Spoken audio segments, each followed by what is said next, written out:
semana pendiente, referente a las propiedades de la radiación electromagnética.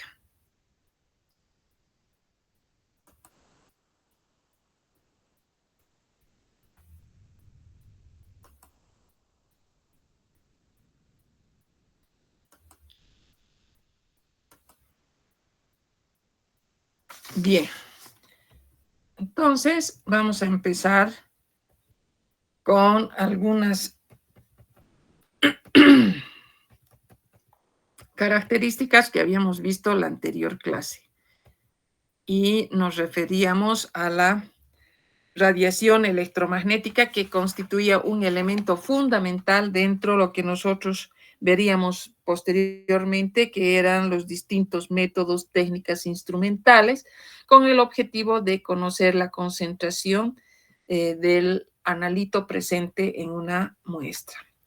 Habíamos definido inicialmente que a la radiación electromagnética como una forma de energía que se propagaba en el espacio bajo la forma de ondas electromagnéticas que resultaban de una serie de oscilaciones conjuntas en un campo eléctrico y magnético, perpendiculares entre sí y también a la dirección de propagación.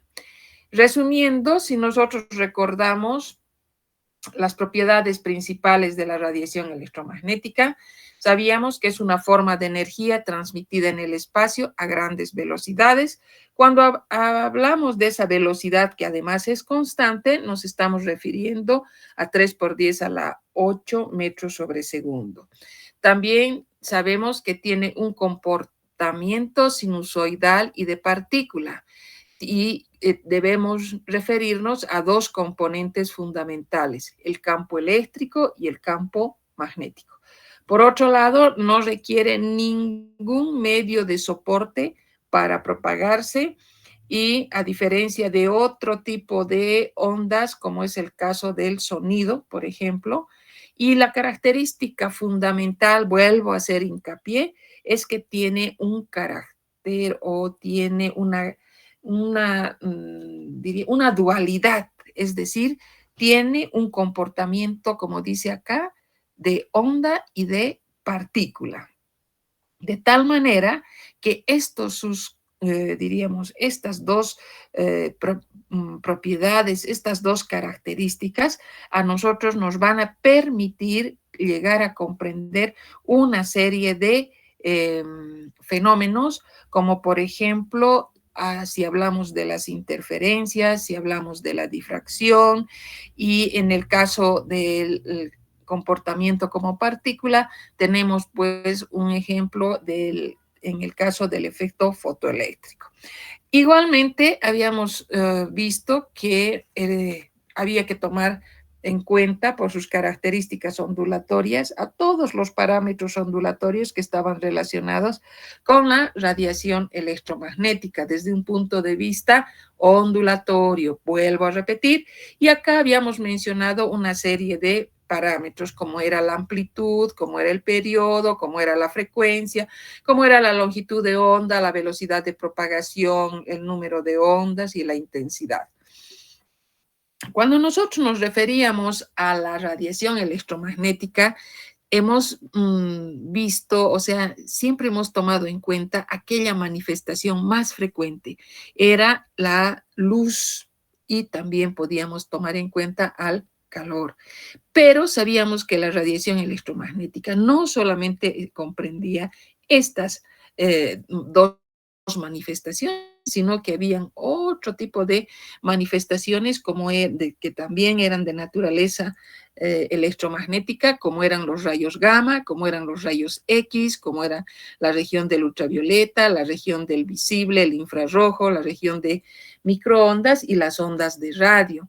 Cuando nosotros hablamos de la luz, por ejemplo, nos estamos fijando exclusivamente a la región del visible, porque asociamos a la descomposición de la luz en sus distintos colores, sus distintas longitudes de onda para cada una de estos colores, de cada uno de estos colores. ¿Y por qué decimos que corresponde al visible? Porque es el ojo el que va a poder diferenciar cada una de estas longitudes de onda debidos a los distintos colores que van a formar parte del, podríamos decir, de la descomposición de un haz de luz blanca.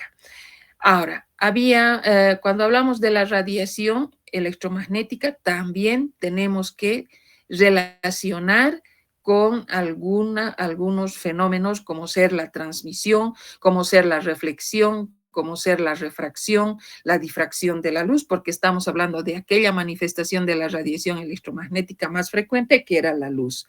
Y desde un punto de vista ya del comportamiento ondulatorio, también relacionábamos con aquellos, por ejemplo, fenómenos como la difracción, como las interferencias. Si hablábamos de las interferencias, necesariamente debíamos tomar en cuenta a la interferencia constructiva, a la interferencia destructiva y las características de cada una de ellas.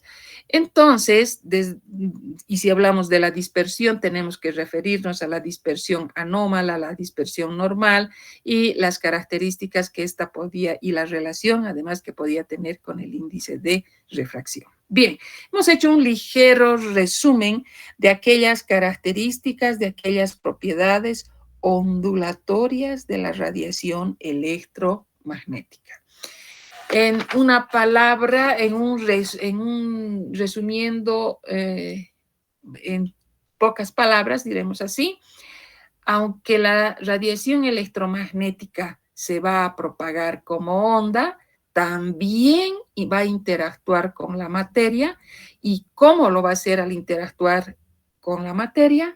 Lo va a hacer de una forma como una partícula, como un fotón, de tal manera que así se demuestra, se constata el comportamiento dual que llegue a tener la radiación electromagnética. Ese comportamiento ondulatorio que hemos asociado con una serie de fenómenos y el comportamiento como partícula, que es lo que nos tocaría ver en este momento. Cuando hablamos entonces de las propiedades mecánico-cuánticas de la radiación electromagnética, nosotros inmediatamente vamos a asociar a lo que es el efecto fotoeléctrico. ¿Qué decimos o cómo definimos al efecto fotoeléctrico? Como ustedes podrán ver en la diapositiva, vamos a ver que tenemos un haz de luz, un haz de fotones, como hemos dicho al definirlos. Este haz de fotones, pueden fijarse, va a incidir sobre una placa, sobre una, ¿dónde estamos acá? Un ratito esto para que podamos ver. Miren, tenemos un haz de luz, o sea, un haz de fotones. Estamos hablando, no se olviden, desde el comportamiento como partícula. Acá tenemos una superficie metálica. ¿Y qué es lo que va a ocurrir? Vamos a tener ese haz de fotones, va a incidir en esta placa metálica y vamos a ver que los electrones presentes van a removerse, van a agitarse, si vale el término, para finalmente van a poder ser liberados. Este fenómeno, o sea, vamos a ver que, como pueden ver, estos electrones liberados, solo vamos a poder comprender, solo vamos a poder explicar este fenómeno fotoeléctrico si los fotones van a contar o van a tener la energía suficiente, cosa que no podríamos considerarla, cosa que no podríamos llegar a comprender si nosotros tomamos en cuenta al haz de luz como una onda, con un comportamiento ondulatorio, con sus propiedades ondulatorias. Pero sí, este efecto fotoeléctrico lo llegamos a comprender plenamente con ese comportamiento de la radiación electromagnética del haz de luz como un haz de fotones, como un haz de partículas que van a incidir sobre una superficie metálica. Vamos a ver que este principio también más adelante lo vamos a poder relacionar con el funcionamiento de algún componente de los instrumentos donde ya hay algo más de, diríamos, detalle en cuanto a las estructuras de las capas metálicas, etcétera, etcétera, y algunas propiedades que además deben cumplir. Bien, pasamos entonces a, una vez que nosotros hemos mencionado,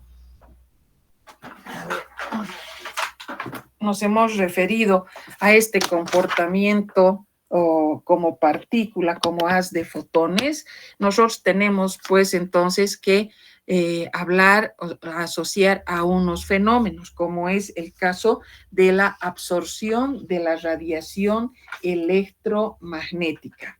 Cuando nosotros hablamos del fenómeno de la absorción de radiación, ¿cuándo se presenta esta?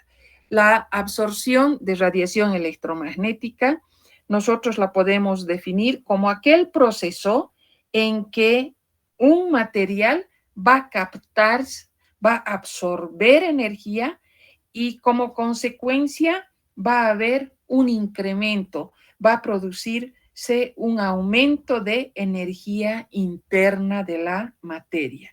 Y esto va a poder manifestarse de distinta manera. Es decir, va a depender también del tipo de radiación.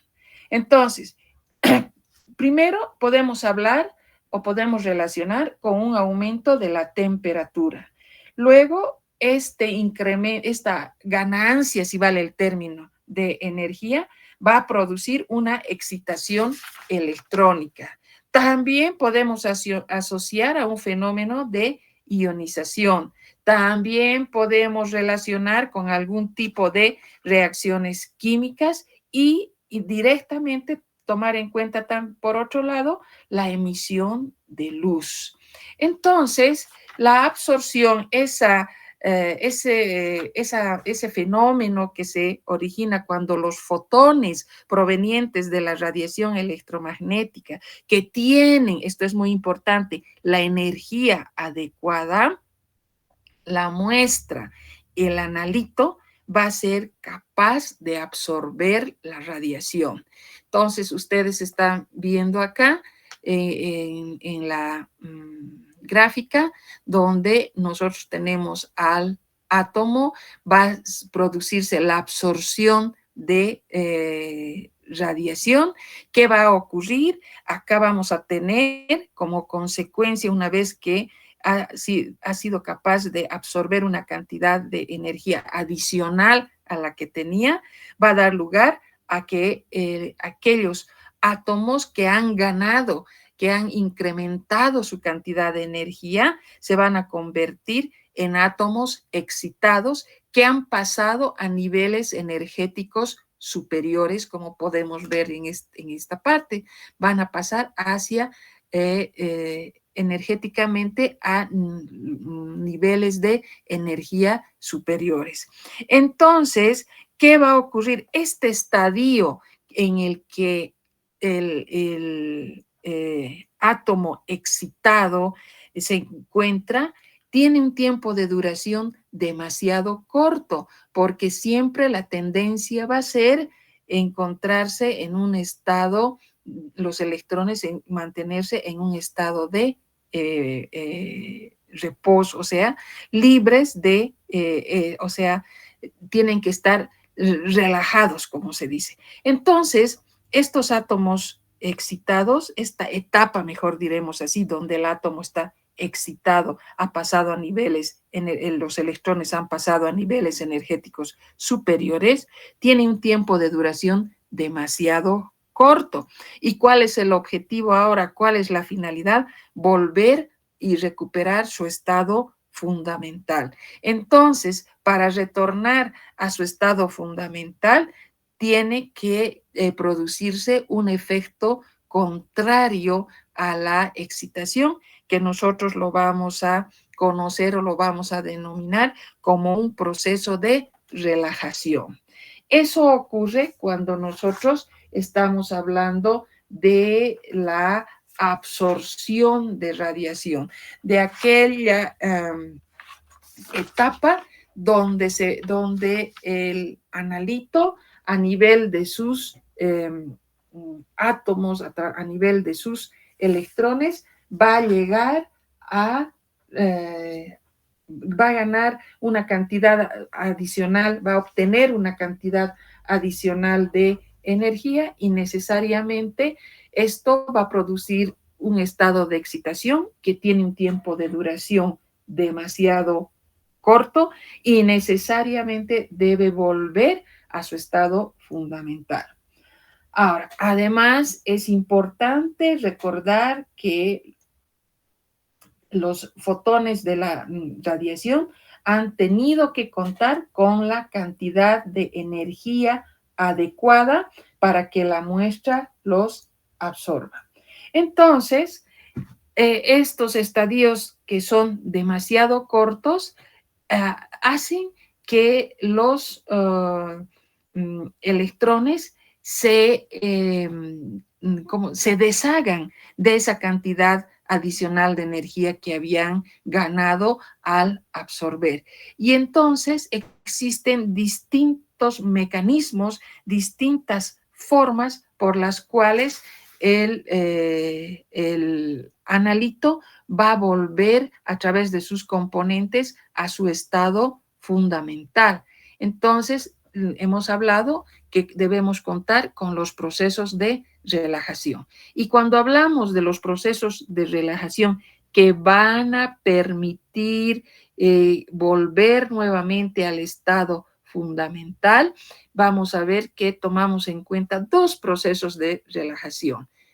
Uno que va a ser la relajación radiante y por otro lado vamos a tener la relajación no radiante. ¿En qué se caracteriza cada uno? Un proceso de relajación radiante, ojo, primero, proceso de relajación, ¿qué quiere decir? Tiene que eliminar de alguna manera esa cantidad de energía adicional que había ganado. Entonces, en este proceso de relajación,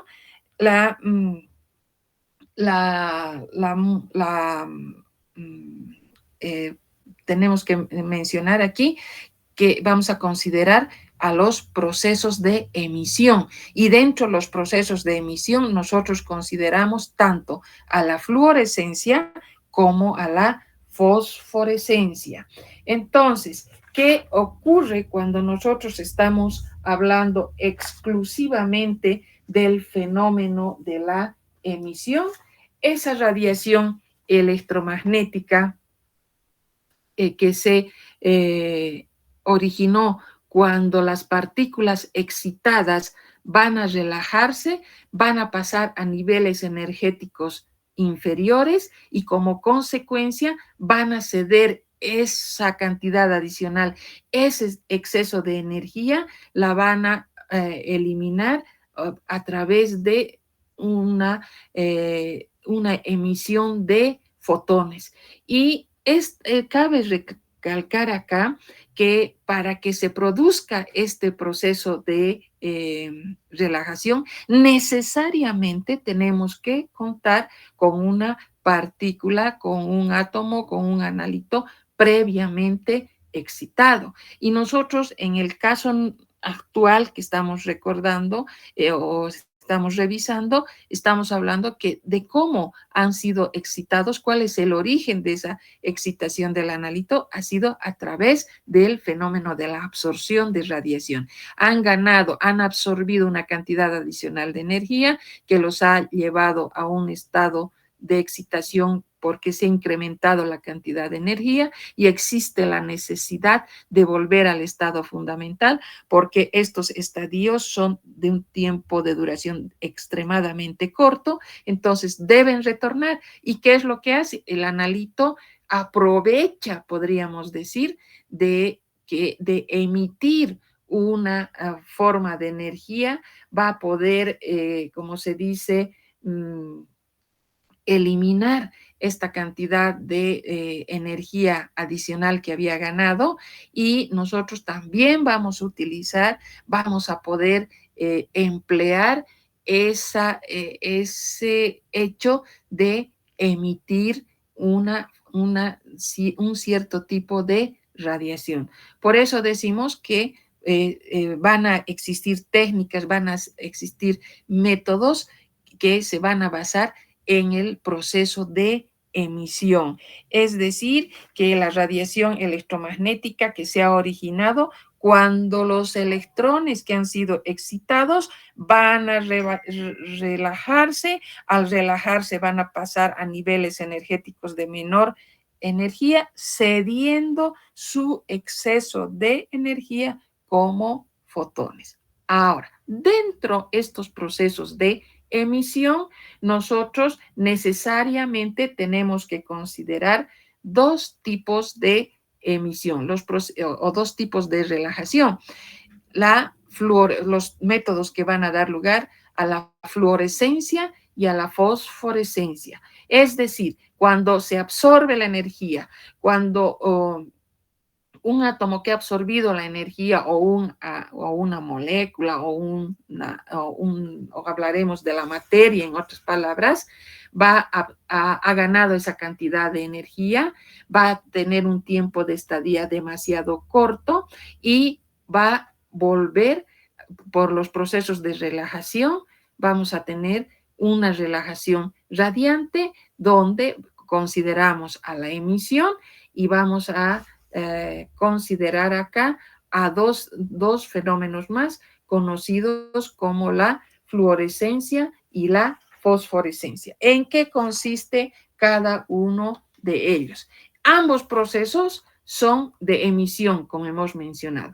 Muy importante cuando hablamos de los métodos, porque acá tanto átomos y moléculas han sido excitados a través de la absorción. La emisión que acabamos de describir, la emisión radiante, se produce cuando estas especies excitadas llegan a su estado fundamental. Y necesariamente nosotros tomamos en cuenta al fenómeno de la fluorescencia, que se caracteriza por ser bastante rápida y tiene un tiempo de duración de 10 a la menos 5 segundos. Mientras que la fosforescencia tiene lugar en periodos de mayor tiempo, mayores diremos a 10 a la menos 5 segundos. Ambos fenómenos son observados mejor cuando se toma en cuenta un ángulo de 90 grados del haz de excitación. Ahora, nosotros a partir de estos dos fenómenos, como ser la fluorescencia y la fosforescencia, nosotros si nos referimos al primer caso de la fluorescencia a ver, un ratito, aquí tenemos, hablamos de la fluorescencia, que hemos dicho que la diferencia fundamental entre la fluorescencia y la fosforescencia va a ser pues que ambos obviamente son procesos luminosos. Hay una emisión de luz, perfecto. Entonces, ¿y en qué se diferencian? En el tiempo de duración. En el primer caso, en el de la fluorescencia, tenemos un tiempo de duración que va a ser menor a 10 a la menos 5 segundos. Inclusive se puede considerar hasta menos 9 segundos. Y en el segundo caso de la fosforescencia se utiliza pues un tiempo que va a ser ya no va a ser este fenómeno se va a llevar a cabo con bastante rapidez, sino toma en cuenta tiempos mayores en que tarden, o sea, tomarán tiempos mayores para emitir la luz y que dure todo el proceso que involucra este fenómeno. Entonces, ahora, cuando nos referimos netamente a la fluorescencia, tenemos dos tipos de fluorescencia. Una va a ser la fluorescencia de resonancia y otra va a ser la fluorescencia no resonante. Para comprender esto, tenemos que recordar que para que exista la fluorescencia, debemos asociar inmediatamente el concepto de la emisión. Y para que se produzca la emisión de radiación, a su vez tenemos que considerar dos rayos. Una radiación que ha sido capaz de excitar al analito para que éste posteriormente pueda emitir una señal. Entonces, estamos contando con una radiación que va a excitar, y otra que va a ser capaces de emitir. En el caso de la fluorescencia de resonancia, nosotros nos estamos refiriendo a que la radiación, que es la radiación emitida y la radiación empleada, usada para la excitación, tienen o son de la misma frecuencia. Entonces, este fenómeno generalmente se va a presentar en aquellos casos donde existan átomos que se encuentren en estado gaseoso. Y por otro lado, vamos a tener que nombrar también a la fluorescencia no resonante. En este caso de la fluorescencia no resonante, que está producida por la irradiación de moléculas que pueden estar en estado gaseoso, nosotros podemos manifestar que la radiación se va a diremos así, la radiación existente entre la radiación que produzca la excitación y la radiación emitida, va a haber una diferencia. Vamos a ver que la radiación emitida posee una frecuencia menor o una longitud mayor que la radiación que ha excitado para que se origine la fluorescencia.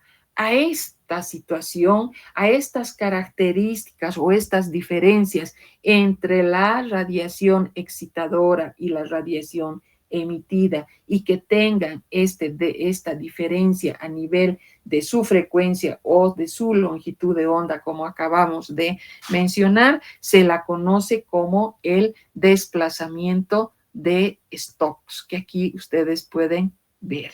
Entonces, eso cuando nosotros estamos hablando del proceso de relajación radiante, ¿no es cierto?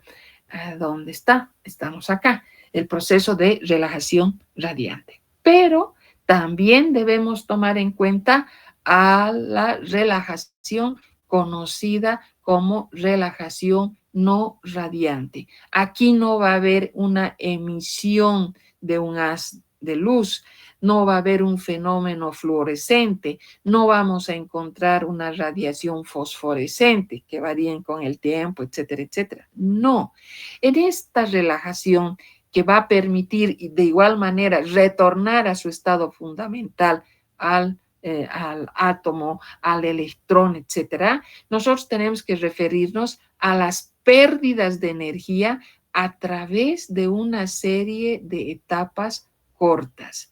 La energía de excitación se va a convertir en energía cinética al colisionar unas con otras las moléculas y como consecuencia va a producirse un aumento de temperatura del sistema. Se va a incrementar la temperatura del sistema. Como verán acá, se cumple el nombre que dice no radiante, sino aquí ha habido más bien un incremento de temperatura en todo el medio.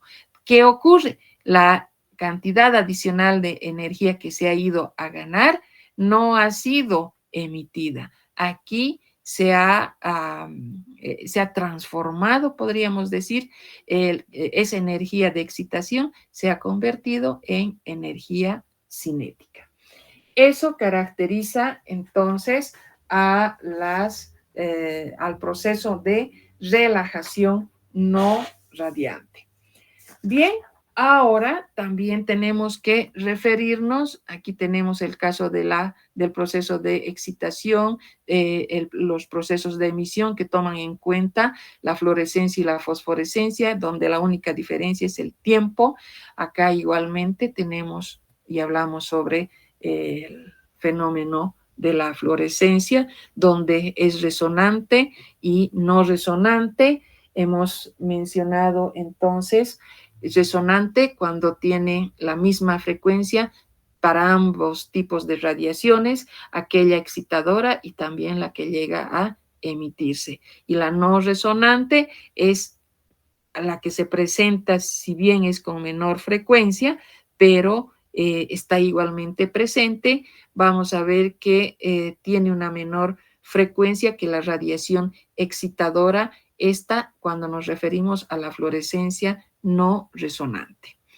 Bien, ahora nos vamos a referir a lo que es la radiación térmica o la radiación de cuerpo negro. ¿A qué se refiere este tipo de radiación o cuándo se presenta este tipo de radiación térmica? Este tipo de radiación térmica nosotros la podemos explicar a través de que la luz emitida por el calentamiento de los objetos va a ir desde el calor, o digamos, rojo en un inicio hasta el blanco, ¿no? Dependiendo la temperatura a la que lleguen. Entonces, a esto se denomina la radiación de cuerpo negro. La dependencia con la temperatura de la red es lo más importante cuando nosotros nos referimos a la radiación de un cuerpo negro. Es decir, a medida que aumenta la temperatura del atomizador, aumenta la contribución de la radiación dentro lo que es o para lo que va a ser el cuerpo negro. Entonces, este proceso de radiación, o sea, este otro método que nosotros tenemos que mencionar y la conocemos como radiación térmica, nosotros podríamos definirla como una radiación continua que se presenta, que se genera cuando se calientan los sólidos hasta la incandescencia. En estos métodos, lo importante es la temperatura que alcance la superficie emisora. Va a ser mucho más importante que tomar en cuenta la naturaleza del compuesto eh, que, que sea o que se utilice para este fin. Entonces, ¿cómo se forma o por qué llamamos esta radiación de cuerpo negro? Es que se debe a una serie de oscilaciones atómicas, oscilaciones moleculares que obviamente van a ser excitadas y posteriormente van a originar o van a dar lugar a una serie de instrumentos que utilizan sólidos calentados para producir distintos tipos de radiación, como por ejemplo en el caso del infrarrojo, o podemos tomar en cuenta alguna otra región. Podríamos resumirlo hablando de una transferencia de calor a través o por medio de la radiación electromagnética. Ahora, algo más que nos estamos olvidando en esta parte, ¿dónde está? De los métodos relacionados, es mencionar lo siguiente. Hemos visto que para el fenómeno de la emisión es totalmente importante contar, ¿no es cierto?, con un analito, hablaremos así de manera general, con un analito excitado. Y nosotros hasta este momento nos hemos referido a cómo vamos a encontrar cómo vamos a lograr que un átomo, una molécula lleguen a excitarse cuando absorban, cuando ganen la determinada cantidad de energía. Estamos asociando nosotros directamente, pero tenemos que recordar que no es la única forma, diremos así, para que se produzca la excitación. La excitación la vamos a poder lograr fuera de la absorción de por otras formas. La excitación puede ocurrir por bombardeo con electrones, por exposición a la chispa de corriente alterna, a través de un tratamiento térmico y obviamente también tenemos que considerar a la absorción. Entonces, es bueno que tengamos bien clara que la idea de que la excitación no solamente se debe a la absorción de radiación electromagnética, sino tenemos que hablar de fenómenos como el bombardeo con electrones, la exposición a la chispa de corriente alterna o finalmente hablar de un tratamiento térmico en arco o también utilizando la llama. Esos son, diríamos, mecanismos que igualmente van a lograr o a través de los cuales vamos a conseguir lograr excitar a la materia, excitar al analito, excitar a la molécula o al átomo o a sus respectivos electrones, como hemos mencionado. Bien, de esta manera nosotros vamos a terminar nuestro tema y pasaríamos a un siguiente tema que se refiere al... ya hablaríamos de los componentes de los equipos dentro de lo que se va a utilizar para los distintos métodos que vayamos a utilizar. Entonces, veremos esto un ratito. Ojalá podamos adelantar.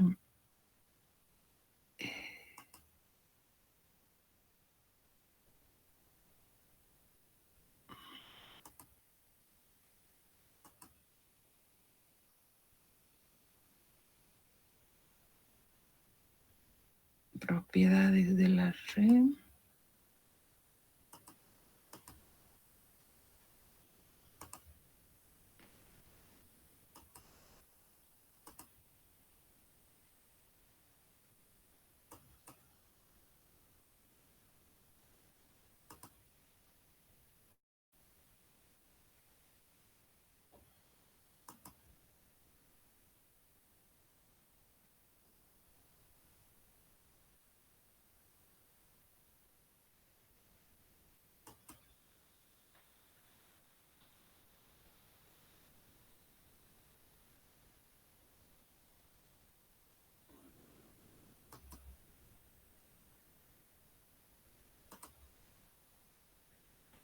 Pueden observar, jóvenes. Ya.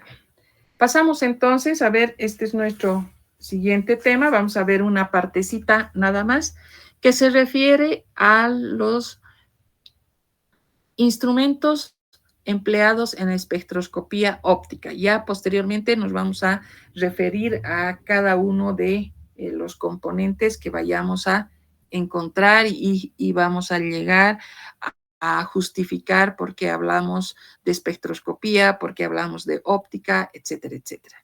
Entonces, nuestro tema va a tomar en cuenta una ligera introducción. Vamos a ver a los instrumentos empleados en espectroscopía. Vamos a ver que los componentes de los instrumentos que se utilicen dentro de este campo, vamos a clasificarlos como a las fuentes de radiación, vamos a contar con los selectores de longitud de onda, vamos a tener recipientes a que contengan la muestra, vamos a hablar de los detectores y finalmente tenemos que tomar en cuenta a los medidores. Entonces, vamos a empezar con una ligera introducción y vamos a referirnos a lo que ya habíamos visto tal vez en algún otro tema anteriormente, y decíamos que aquellos métodos instrumentales que nosotros empleemos para la cuantificación, para encontrar la información que nos proporcione sobre la cantidad de un determinado analito presente en una muestra, utilizan o funcionan, como se dice, dentro tres regiones del espectro electromagnético.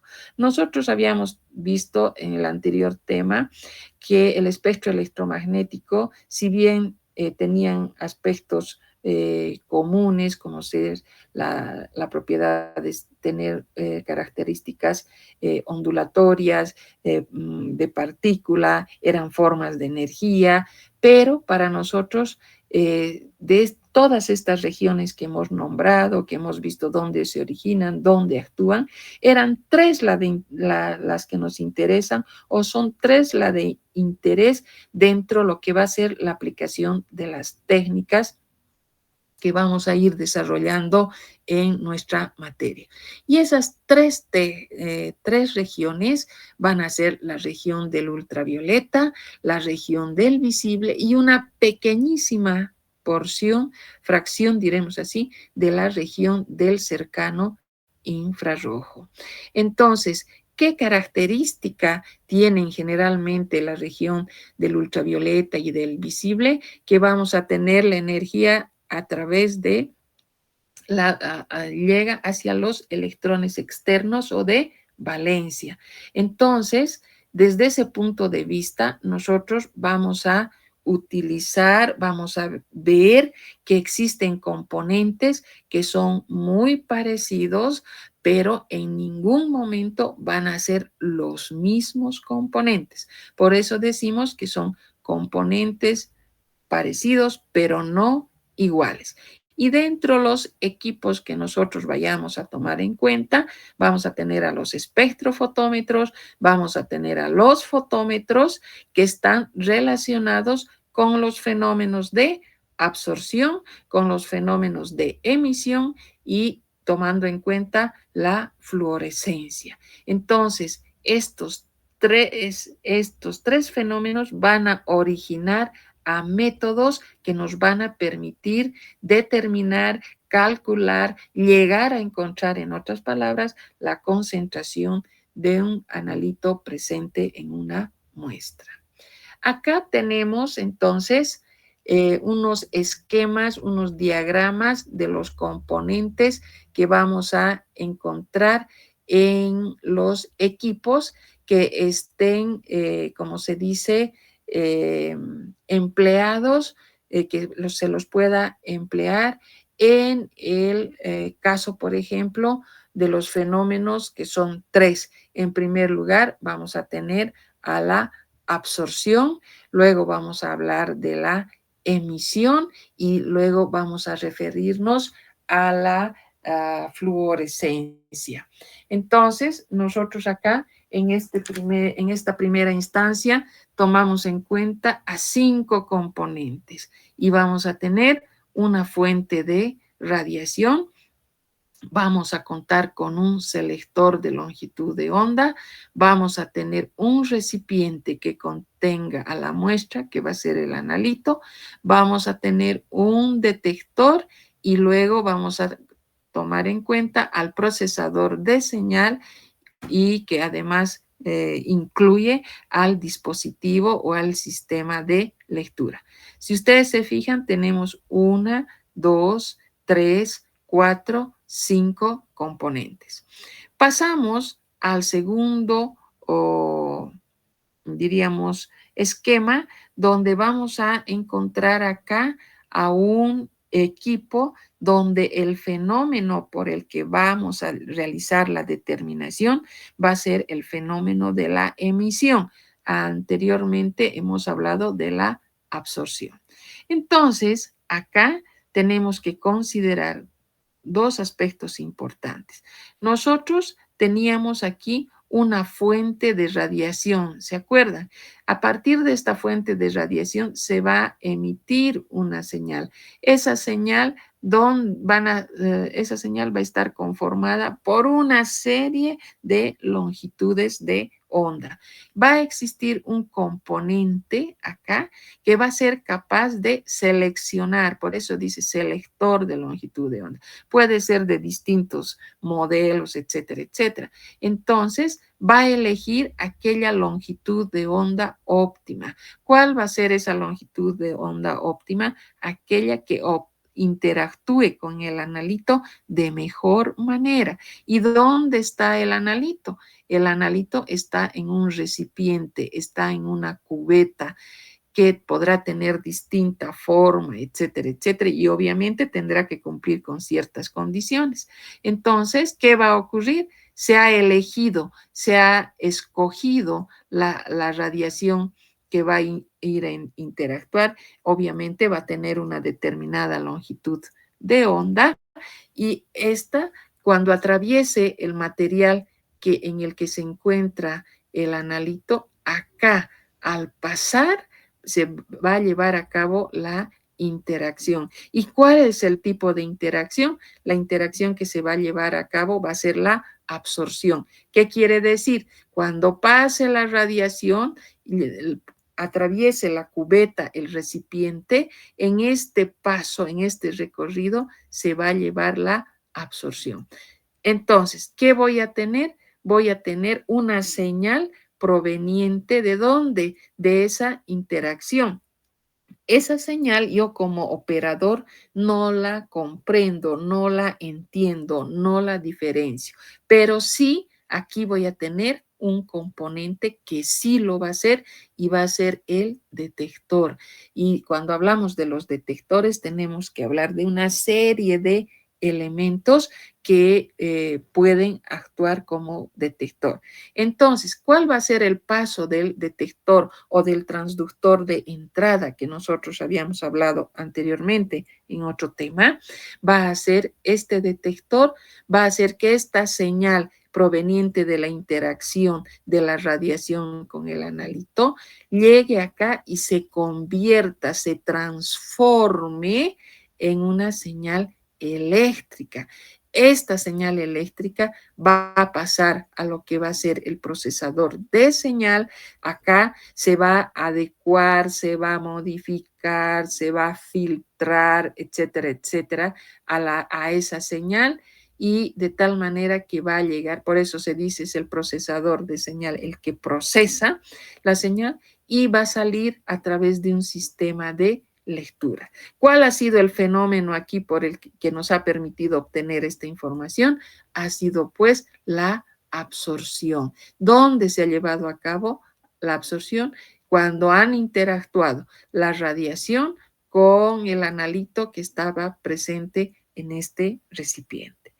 Estos son los componentes que nosotros vamos a encontrar cuando hablemos de los equipos donde el principio por el que obtengamos la información sea la absorción. En este caso, en el segundo caso, nosotros vamos a hablar de una fuente, pero esta fuente no va a ser una fuente de radiación como en este caso. Aquí la vamos a denominar como una fuente excitadora. No se olviden que hemos hablado que nosotros podemos también tomar en cuenta, podemos aprovechar aquel momento en que el analito es capaz de emitir una señal.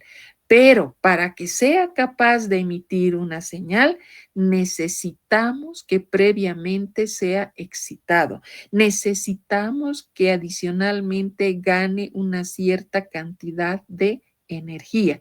¿Y dónde vamos a tener? Nosotros vamos a tener acá y esta fuente que va a ser la que le va a dar va a ser capaz de que el analito pueda excitarse, pueda incrementar su cantidad adicional de energía y esté listo para volver a su estado fundamental. Por eso decimos que acá está la fuente excitadora más la muestra, más el analito. Por lo tanto, el analito, es decir, la muestra, tiene que el analito, vamos a hablar porque es lo que nos interesa es determinar al analito, ¿no es cierto? Va a interactuar con la fuente excitadora que puede ser la llama. Entonces acá se va a excitar y ustedes saben que estos espacios cuando el analito está excitado tiene un tiempo de duración extremadamente corto porque tiene que volver a su estado fundamental. Entonces se aprovecha que en estas circunstancias va a ser capaz de emitir una señal. Y esa señal va a pasar respectivamente hacia el selector de longitud de onda que dependerá, ya veremos posteriormente cuál se lo elige, qué tipo de selector de longitud de onda, va a pasar a un detector y finalmente al procesador de señal que incluye al sistema de lectura. Característica en este caso es que la fuente excitadora esté junto a la muestra. El selector de longitud de onda, ¿qué va a dejar pasar?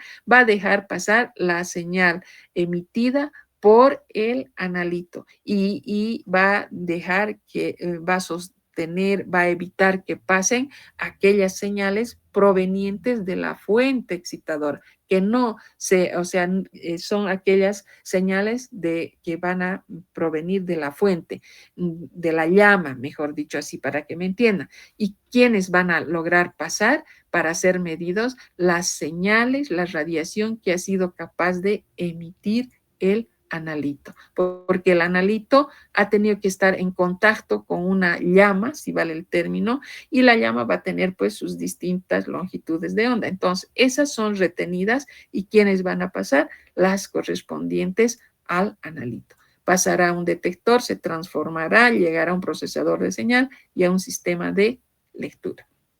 Y en el tercer caso, nosotros estamos hablando del fenómeno o del principio de la fluorescencia. Aquí primero tenemos que pensar y recordar dos cosas. Fuera de que nosotros estamos frente a un proceso de, ¿cómo se dice?, de emisión, acá solamente nos van a servir aquellas señales que sean, diríamos, aquellas señales fluorescentes, no las emitidas normalmente, sino nuestro método, que lo vamos a estudiar posteriormente, pero en este caso, en este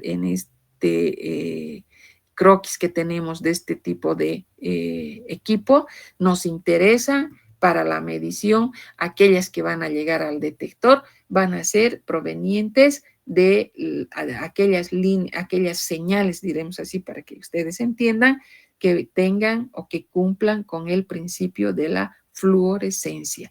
Entonces, ahí, ¿qué es importante? La posición en la que se encuentren los respectivos componentes. Tenemos al analito con sus respectivos sus selectores de longitud de onda, hay un ángulo de 90 grados, tenemos la fuente y solo van a pasar hacia el detector aquellas señales que son las fluorescentes. El resto va a quedarse tanto en la parte del el selector de longitud de onda que va a llegar a la muestra, ¿no?, que va a dejar pasar solamente aquellas que van a llegar aquí, aquellas que nos sirvan, aquellas que podamos utilizar, aquellas que sean capaces de emitir una señal fluorescente. Y obviamente contamos con los mismos componentes como el selector de longitud de onda, el detector y el procesador de señal. Bien, vayamos a hablar, ¿qué hora tenemos? Algo más. Ahora hablaremos de los componentes de los instrumentos. Dentro de los componentes de los instrumentos vamos a tener a las fuentes de radiación, los selectores de longitud de onda, los recipientes para la muestra, los detectores y los medidores. Volveremos aquí para ubicarnos. La fuente de radiación, el selector de longitud de onda, el recipiente que contiene a la muestra, el detector y el dispositivo de lectura que contiene al procesador de señal, ¿no es cierto? Entonces, vamos a tener acá, hablaremos primero de las fuentes de radiación. Estas fuentes de radiación deben tener ciertas condiciones y dentro de las condiciones de una fuente de radiación o dentro de los requisitos para ser considerados como fuentes de radiación, deben cumplir con que primero deben ser capaces de producir una señal que sea suficiente, que tenga la suficiente potencia. Esta potencia tiene que ser estable y tiene que ser constante. Entonces, antes de pasar, quiero que aquí explicarles esto. Tenemos el esquema donde contamos con la fuente de radiación. Esta fuente de radiación nos acabamos de mencionar que tiene que tener condiciones como ser la suficiente potencia y debe ser estable, ¿no es cierto? Eso es lo que hemos visto cuando hemos hablado. Debe ser una señal que sea, debe producir una potencia suficiente y debe ser estable y constante. ¿Por qué debe reunir esas condiciones? A ver, vamos a explicar. Aquí se va a generar, vamos a tener una fuente de radiación. Esta puede ser de diversa naturaleza. Entonces, esta fuente va a ser capaz de originar una serie de longitudes de onda, ¿sí? Ya vamos a ver los tipos de fuentes que pueden haber. Va a pasar a un segundo componente que va a ser el selector de longitud de onda. El selector de longitud de onda se va a caracterizar por elegir aquella longitud de onda que sea la adecuada, aquella longitud de onda que sea la óptima. Entonces, esa fuente que emitía varias señales, en este componente le van a decir un ratito, solo va a pasar esta señal con estas características, ¿no es cierto? Entonces, ¿qué va a ocurrir? Esa señal va a llegar al recipiente que contiene la muestra y en el paso a través de esta distancia, de este espesor, se va a llevar a cabo la absorción de radiación. Y lo que no haya sido absorbido aquí, se produce la absorción y vamos a pasar hacia un detector. En este detector, esta señal que viene de la interacción de la radiación con el analito, esa señal que ha sido absorbida, etcétera, etcétera, va a pasar hacia el detector. En el detector nuevamente va a transformarse, va a convertirse en una señal eléctrica. Esa señal eléctrica va a pasar al procesador de señal. En el procesador de señal, ¿qué va a ocurrir? Se irá eligiendo, se filtrará, se eliminará lo que no corresponde al analito, lo que no interesa, etcétera, etcétera. Podremos someter a una serie de situaciones donde estemos restringiendo a cualquier señal que no represente al analito, porque nosotros buscamos una señal que me dé exactamente la cantidad del analito presente en la muestra. Estamos cuantificando. Entonces, pueden ser diversos las situaciones que se lleven a cabo, que se desarrollen en el procesador de señal y finalmente llega al dispositivo de lectura. Como verán, son 1, 2, 3, 4 componentes por los cuales tiene que pasar la señal proveniente de la fuente de radiación. Por eso decimos, tiene que ser lo suficientemente potente y tiene que ser estable y constante, porque su recorrido, imagínense, es bastante largo hasta llegar al sistema de lectura. Y de igual manera en los dos casos posteriores que vienen. Bien.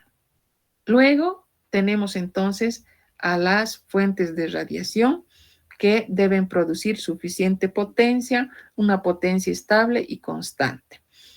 Ahora, después vamos a ver esto un ratito y vamos a ver a las fuentes de radiación.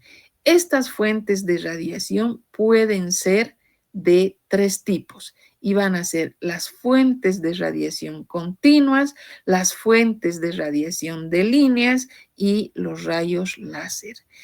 Estos tres tipos de fuentes van a ser capaces de ser empleadas, usadas en estos equipos conocidos o fabricados para que nos proporcionen la información, realicen la medida empleando o utilizando como principio la absorción de radiación. Y también hemos mencionado en un principio del tema de que nosotros consideramos 3 regiones: la región del ultravioleta, la región del infrarrojo y la región la región del cercano infrarrojo, la región del visible y la región del ultravioleta. Las fuentes continuas, como su nombre dice, emiten una o varias longitudes de onda dentro un amplio rango de longitudes de onda características. Para la región del ultravioleta podemos considerar a las lámparas de deuterio, a las lámparas de argón, xenón y mercurio. Para la región del visible, exclusivamente utilizamos lámparas que estén construidas en base al filamento de tungsteno. Y podemos utilizar para el infrarrojo sólidos inertes calentados entre 1500 y 2000 grados Kelvin. Si nosotros utilizamos o nos referimos al empleo de fuentes de líneas, tenemos que señalar que se caracterizan, ¿por qué? Porque emiten solo algunas longitudes de onda o tomar en cuenta un número limitado, un número restringido de líneas espectrales. Casi son específicas para cada uno de las determinaciones. Se las considera a las lámparas de vapor de mercurio y de sodio, y también se las toma en cuenta a las lámparas de cátodo hueco y aquellas que sean de descarga sin electrodos. Y finalmente tenemos a los rayos láser, que se caracteriza los rayos láser por tratarse de radiaciones muy intensas y coherentes, y están basados en la emisión estimulada de radiación, de tal manera que deben tener 3 características: la monocromaticidad, la coherencia y existe una emisión en dirección definida. Por lo tanto, nosotros podemos señalar que las fuentes de radiación van a ser elegidas. Primero, se las va a clasificar en 3 tipos. En las fuentes de radiación continuas. ¿Qué caracterizan a las fuentes de radiación continuas? Que son aquellas que emiten varias longitudes de onda, que están dentro un amplio rango de longitudes de onda. A ver, un ejemplo. Estamos hablando de aquellas lámparas que van a ser capaces de emitir longitudes de onda comprendidas en la región del visible. Estoy hablando de 490, 500, 550. Esa es una fuente de radiación continua. Eso me permite utilizar para varias determinaciones donde me digan, usted hace la determinación a esta longitud de onda. Por eso es una fuente de radiación continua. Pero si yo hablo de la región de unas fuentes de líneas, dicen, ojo, emiten solo alguna longitud de onda o un número muy limitado. Por eso decimos que casi son específicos para cada determinación. Y en última instancia, se pueden considerar como fuentes de radiación a los rayos láser, donde estos tienen que guardar las características respectivas de ser altamente monocromáticos, tienen que tener coherencia y la emisión es en dirección definida. Los rayos láser están basados en la emisión estimulada de radiación, y la característica fundamental de estos rayos, que se trata de una radiación altamente intensa y coherente. Vamos a quedar acá para continuar la próxima clase con con la descripción de todo el resto de los componentes que nos faltaría. Que tengan un buen resto de la tarde, jóvenes. Hasta luego.